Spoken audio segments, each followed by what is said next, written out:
اسے کیا کہا جاتا ہے؟ تنافر حروف۔ اور غرابت کا معنی ہے کہ ایسا کلمہ جو غیر مانوس الاستعمال، یعنی لغت کی جو کتب متداولہ ہیں ان کتابوں میں اس لفظ کا معنی نہ ملے، وہ لفظ غریب استعمال ہو، نامانوس ہو، اسے کیا کہتے ہیں؟ غرابت۔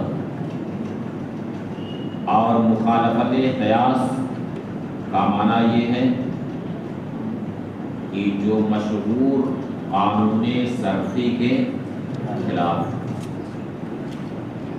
تو فصاحت مفرد کے لیے ضروری ہے کہ وہ مفرد ان تینوں عیوب سے محفوظ، یعنی نہ اس میں تنافر حروف ہو، نہ ہی غرابت ہو، اور نہ ہی اس میں مخالفت قیاس، ان تینوں سے محفوظ۔ فالفصاحت فی المفرد خلوه من تنافر الحروف والغرابت ومخالفت القیاس۔ تو فصاحت فی المفرد ہے کہ مفرد کا تنافر حروف، غرابت اور مخالفت قیاس سے خالی ہونا، ان تینوں سے محفوظ ہونا۔ فالتنافر، تو تنافر کی مثال دیتے ہیں، غدائرہ مستشذرات الی العلا۔ غدائر یہ جمع ہے غدیرۃ، الخصلۃ من الراس یعنی سر کی چوٹی، مستشذرات کا معنی ہے مرتفعات، یعنی اس کی چوٹیاں بلندی کی طرف اٹھی ہوئی، اس کی چوٹیاں بلندی کی طرف اٹھی ہوئی۔ تو اس میں محل استشہاد ہے مستشذرات، اس میں ایسے حروف جمع ہو گئے ہیں کہ ان کی وجہ سے مستشذرات کی ادائیگی زبان پر دشوار۔ اب اس میں ثقل کی وجہ کیا ہے؟ تو بڑی سب تفصیلی گفتگو اس بارے میں کی گئی ہے۔ بعض لوگوں نے کہا کہ اس میں مختلف مخارج کے حروف جمع ہیں جن کی وجہ سے ادائیگی دشوار ہو رہی ہے، لیکن اس کا تعلق ذوق سلیم سے، یعنی ذوق سلیم مستشذرات کی ادائیگی کو زبان پر دشوار سمجھتا ہے۔ تو اس میں کیا ہے؟ تنافر، اس میں یہ کلمہ فصاحت سے گرا ہوا، یعنی اسے کلمۃ فصیحہ نہیں کہا جائے گا۔ والغرابت، اور غرابت جیسے وفاہمن ومرسنن مسرجہ۔ فاہم یہ فہم سے بنا، فہم کا معنی کیا آتا ہے؟ کوئلہ، فہم کا معنی کوئلہ، تو کوئلہ تو بالکل سیاہ ہوتا ہے، سیاہ ہوتا ہے نا۔ ومرسنن، مرسن یہ رسن سے بنا، رسن کا معنی ہے رسی، تو مرسن کا معنی جہاں پہ نکیل لگائی جاتی، تو نکیل کہاں پہ لگائی جاتی ہے؟ ناک میں، تو مرسن کا معنی ناک۔ اور مسرج، اس میں محل استشہاد ہی مسرج ہے کہ مسرج کا یہاں پہ کیا معنی ہے۔ یہ کلمہ بالکل غیر مانوس الاستعمال، لغت کی کتب متداولہ میں جس معنی میں یہاں پہ شاعر نے استعمال کیا ہے اس معنی میں لغت کی کتب متداولہ میں یہ لفظ نہیں ملتا، کیونکہ یہاں پر دو معنوں کا احتمال ہے۔ ایک ہے کہ مسرج سے مراد ہو کہ کالسیف السریجی، یعنی اس کی ناک سریجی تلوار کی طرح ہے۔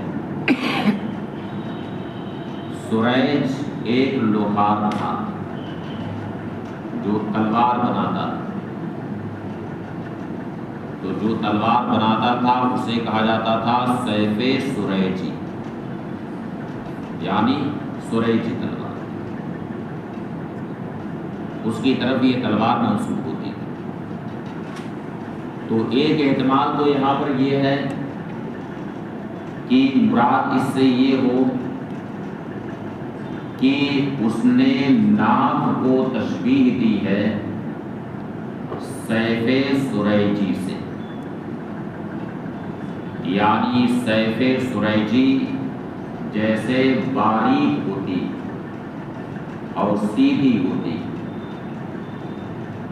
ایسے ہی ممدوح کی ناک بھی باریک ہے اور بالکل سیدھی۔ ایک احتمال تو یہ ہے۔ دوسرا احتمال یہ ہے کہ مسرج یہ سراج سے ماخوذ، سراج کا معنی چراغ، تو یہ بھی ہو سکتا ہے کہ روشنی اور چمک میں اس نے تشبیہ دی ہو کس سے؟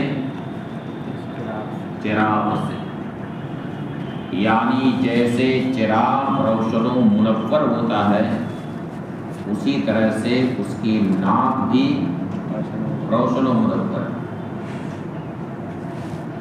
تو ان دو معنوں کا احتمال، مگر ان دونوں معنوں میں سے کسی بھی معنی میں اس لفظ کا استعمال مانوس نہیں ہے۔ لغت کی کتب متداولہ میں اس معنی میں اس لفظ کا استعمال نہیں ملتا ہے، تو یہ کلمہ غرابت سے بھرپور ہے، یعنی غریب الاستعمال ہے، اس لیے یہ کلمہ فصاحت کے معیار سے گرا ہوا ہے۔ وَفَاهِمًا وَمَرْسِلًا مُسَرَّجًا، یعنی اس کی زلفیں کوئلے کی طرح سے بالکل سیاہ ہیں، اس کے بعد کوئلے کی طرح سے بالکل سیاہ ہے، اور اس کی ناک سیف سریجی کی طرح سے باریک اور سیدھی ہے، یا اس کی ناک چراغ کی طرح سے روشن اور چمکدار۔ اے کالسیف السریجی فی الدقۃ والاستواء، یعنی باریک ہونے میں اور سیدھی ہونے میں وہ سیف سریجی کی طرح ہے، او کالسراج فی البریق واللمعان، یا چمک اور روشنی میں وہ کس کی طرح ہے؟ چراغ کی طرح۔ والمخالفہ، اور مخالفت قیاس کا کیا مطلب ہے؟ اس کی مثال دے دی۔ مخالفت قیاس کا معنی ہے کہ وہ لفظ مشہور قانون صرفی کے خلاف، مشہور قانون صرفی کے خلاف. جیسے مشہور قانون صرفی یہ ہے کہ جب دو حرف ایک جنس کے جمع ہوں تو پہلے کو ساکن کر کے دوسرے میں ادغام کر دیا جاتا ہے. یہ مشہور قانون صرفی. اب اگر دو حرف ایک جنس کے جمع ہونے کے باوجود ادغام نہ کیا جائے تو وہ لفظ مشہور قانون صرفی کے خلاف کہلائے اور اس میں مخالفت قیاس کا عیب ہوگا، اس لیے وہ کلمہ فصیح نہیں ہو سکتا. والمخالفہ اور مخالفت قیاس جیسے الحمدللہ العلی الاجلل، تو اس میں محل استشہاد ہے اجلل. تو مشہور قانون صرفی یہ چاہتا ہے کہ اجل ہونا چاہیے، اس لیے کہ دو حرف ایک جنس کے جمع ہیں تو ادغام یہاں میں ہونا چاہیے، لیکن ادغام نہیں کیا گیا تو یہ مشہور قانون صرفی کے خلاف ہوا. اس لیے اس میں مخالفت قیاس کا عیب ہے، تو یہ کلمہ فصیح نہیں کہلائے. قیل ومن الکراہۃ فی السماع، بعض لوگوں نے کہا کہ کوئی بھی کلمہ فصیح ہونے کے لیے یہ بھی ضروری ہے کہ وہ کلمہ کراہت فی السماع سے بھی محفوظ، یعنی سننے میں وہ کلمہ مکروہ نہ معلوم ہوتا. سننے میں وہ کلمہ مکروہ نہ معلوم ہوتا تو کراہت فی السماع سے بھی محفوظ ہونا ضروری ہے. اس کی مثال پیش کی ہے کریم الجرشہ شریف النسب. یہ کس کا شعر ہے؟ متنبی کا شعر. پڑھیں گے کہ نہیں؟ کریم الجرشہ شریف النسب. جرشہ کا معنی ہے نفس، طبیعت. کریم الجرشہ یعنی سیف الدولہ، دل کے لحاظ سے کریم ہے. شریف النسب، نسب کے لحاظ سے شریف.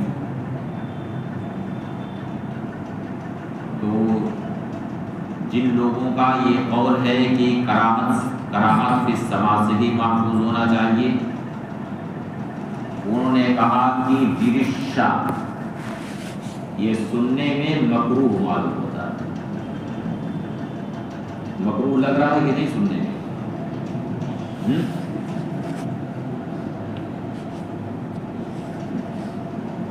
یہ مثال میں دینے کی وجہ سے مکروہ معلوم ہو رہا. اور اگر یہ پہلے آپ سے پوچھا گیا ہوتا کہ بتاؤ جرشہ سننے میں کیسا لگ رہا ہے، تو شاید کسی کو مکروہ نہ لگتا. اس میں لکھا ہے اس لیے سب کو مکروہ لگ رہا ہے سننے میں. بہرحال ان لوگوں نے مثال میں اسی جرشہ کو پیش کیا ہے کہ جرشہ یہ سننے میں مکروہ معلوم ہوتا ہے. اس کے بجائے کریم النفس اگر کہا جاتا تو کریم النفس یہ سننے میں اچھا لگتا ہے. اور ہے بھی ایسا کہ بہت سے الفاظ ہوتے ہیں کہ سننے میں وہ الفاظ اچھے لگتے ہیں، اور کچھ الفاظ وہ ہوتے ہیں کہ سننے میں معنی وہی رہتا ہے لیکن الفاظ سننے میں اچھے نہیں لگتے. ہوتا ہے کہ نہیں؟ آپ خود اردو زبان میں بھی تعبیرات کو دیکھ لیجیے کہ بعض تعبیریں وہ ہیں کہ سننے میں اچھی لگتی ہیں اور بعض تعبیریں وہ ہیں جو سننے میں اچھی نہیں لگتی. تو بہرحال قول یہ ہے کہ فصاحت کلمہ کے لیے، فصاحت مفرد کے لیے صرف انہی 3 عیوب سے محفوظ ہونا کافی نہیں ہے، بلکہ ان 3 عیوب سے محفوظ ہونے کے ساتھ ساتھ یہ بھی ضروری ہے کہ کراہت فی السماع سے بھی محفوظ ہو، یہ بھی ضروری ہے۔ اور اس کی مثال یہی پیش کی ہے کریم الجرشہ شریف النسب، مگر مصنف کو اس قول سے اتفاق نہیں، اس لیے مصنف نے کہا کہ فیہ نظر، یہ قول محل نظر، اس وجہ سے کہ جہاں تک بات یہ ہے کہ سننے میں کوئی لفظ مکروہ سا لگ رہا، اس کا تعلق کئی چیزوں سے، ایک تو یہ ہے کہ کوئی لفظ جب غیر مانوس ہوتا، وہ لفظ جب غیر مانوس ہوتا تو سننے میں مکروہ معلوم ہوتا، تو اس کا تعلق ہو کراہت سے، یا پھر اس کا تعلق نغمے اور آواز سے، ایک ہی لفظ ہے، اگر اچھی آواز والا اسے اپنی آواز میں پڑھے تو سننے میں وہی کلام، وہی جملہ اچھا لگتا ہے، کوئی ایک جملہ ہے، کوئی ایک کلام ہے، اگر اچھی آواز والا اسے پڑھے تو سننے میں اچھا لگتا ہے، اور اگر اچھی آواز والا اسے نہ پڑھے تو سننے میں وہی کلام اچھا نہیں لگتا ہے۔ کیا ہے اس کا تعلق نغمے اور آواز سے ہے نا، ایسا؟ تو اب اس کا فرق کرنا تو بہت مشکل ہے کہ کون سا لفظ ایسا ہے کہ اس میں کراہت فی السماع ہے، کون سا لفظ ایسا ہے کہ اس میں کراہت فی السماع نہیں ہے۔ اس لیے یہ قول محل نظر ہے، مصنف اس بات سے متفق نہیں، فرمایا فیہ نظر، اور اس میں نظر ہے، یعنی یہ قول محل نظر۔ یہ بیان تھا فصاحت کلمات کا۔ اب فصاحت فی الکلام کے لیے کیا چیزیں ضروری ہیں؟ تو فرماتے ہیں وفی الکلام خلوصه من ضعف التالیف وتنافر الکلمات والتعقیب مع فصاحتها، یعنی فصاحت فی الکلام یہ ہے کہ وہ کلام ضعف تالیف اور تنافر کلمات اور تعقید سے خالی، ان تینوں عیوب سے محفوظ، اس میں نہ ضعف تعریف ہو، نہ تنافر کلمات ہو، اور نہ ہی تعقید، مع فصاحتھا، ساتھ ہی ساتھ اس کے کلمات سب فصیح، یعنی اس کلام میں جتنے الفاظ آئے ہر لفظ اپنی اپنی جگہ پر فصیح ہونا چاہیے، یعنی اس کا ہر لفظ تنافر حروف، غرابت اور مخالفت قیاس سے محفوظ ہو، سارے کلمے اس کے فصیح ہوں، سارے مفردات اس کے فصیح ہوں، اور ان کی فصاحت کے ساتھ ساتھ یہ ضروری ہے کہ پورا کلام ضعف تعریف، تنافر کلمات اور تعقید سے محفوظ۔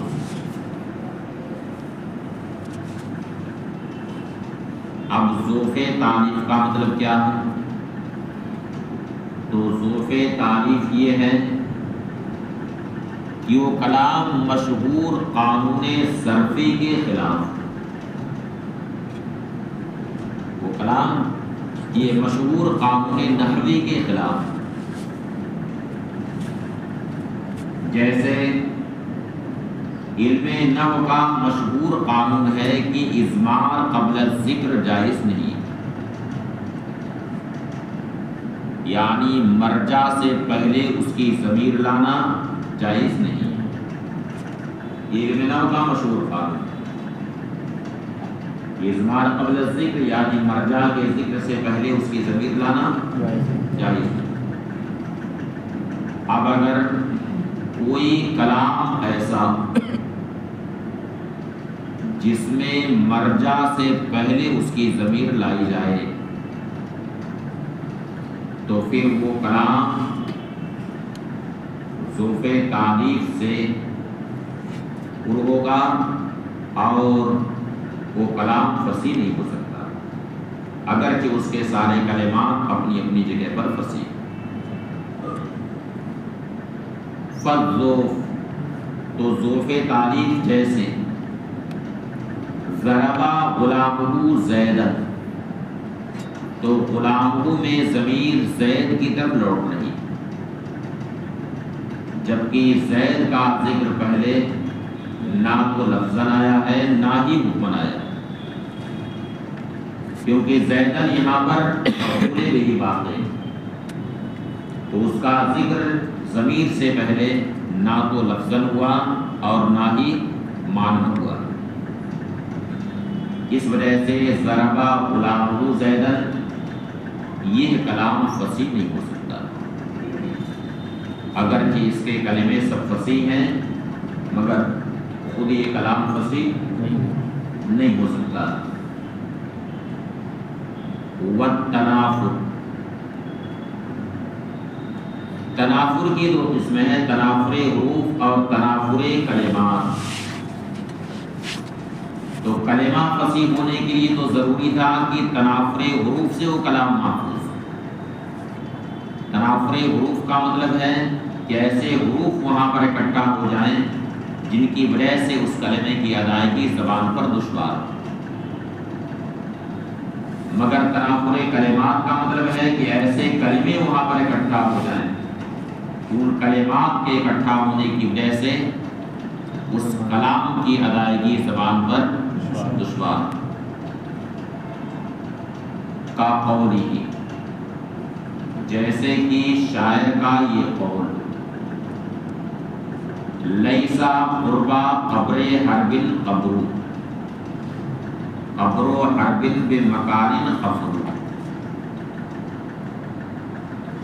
یعنی حرب کی قبر کے قریب کوئی قبر نہیں، حرب کی قبر کے قریب کوئی قبر نہیں، قبر حرب بمکان خفر، حرب کی قبر خالی جگہ پر، یعنی صحرا بیابان میں ہے کہ جہاں اس کے علاوہ اور کوئی قبر نہیں۔ لیسا قربا قبر حرب قبر، حرب کی قبر کے قریب کوئی قبر نہیں۔ اب یہاں پر قرب، پھر قبر، پھر حرب، پھر قبر، یہ سارے کلمے یہاں پر جمع ہو گئے ہیں، تو ان سارے کلموں کے اکٹھا ہونے کی وجہ سے اس کلام کی ادائیگی زبان پر دشوار ہے۔ اگر کوئی لگاتار 5 مرتبہ اس کو اپنی زبان سے کہے تو زبان ضرور لڑکھڑائے گی۔ تجربہ کر کے دیکھو کہ زبان چل رہی ہے کہ زبان لڑکھڑا ہے، زیادہ نہیں، بس 5 بار کہہ کے دیکھو اس کو۔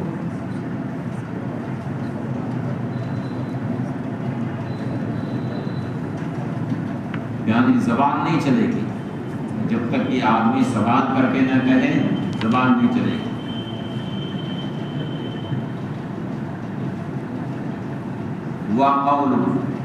وَقَوْلِهِ، اور شاعر کا یہ قول، قریب متا،